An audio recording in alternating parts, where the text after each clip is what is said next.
Buti na lang. Nakawala ako sa tuhog ng tatay niya. Ngayon, mahusay ako maglipad. Magawa ko ng lumilipad na walang mag-control sa akin. Saan bang karabuan natin? Diyan lang po pinapastol ko eh. Oh, meron babae. Oh, siyempre, ang friend ko nga sa kabilang barangay, dinadalaw ako. Mag lantaw kami ng fireworks. Ginayaya niya akong gumala. Bye-bye, tay.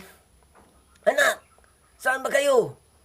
Ay, ano ba tong bata ko? Napaka-chicks boy. At mapaggala. Ayun na,